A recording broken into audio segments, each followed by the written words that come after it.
How to log out other devices on Instagram. Hi, so make sure to watch this video till the end. Now let's get started. Now if you have logged your Instagram account in multiple devices, here is how you can log out. First of all, open up the Instagram application in your mobile device and make sure that you're logged in with your account in this device. Once you land on your home page, now navigate to your profile icon from the bottom right corner. That's gonna take you to your profile page. Now again, tap on the three-line icon from the top right corner. You will get the settings and activity page. Here, tap on the first option that says account sender at the top.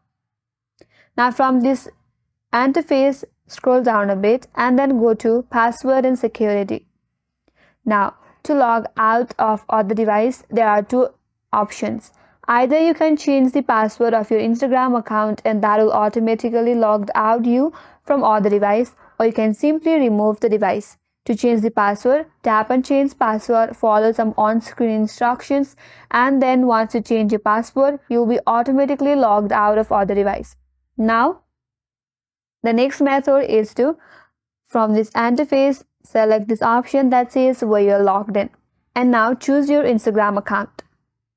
In this interface, you will be able to view all the devices that you are logged in with your Instagram account. From there, tap on select device to log out option to delete the account. Now, choose the device where you would like to log out your Instagram account from. After you choose that, tap on logout button, and with that, you will be logged out of other devices on Instagram. And that's all for today's video. Hope this video helps you. If you are new to our channel, make sure to like and subscribe. Thanks for watching and I will see you in next video.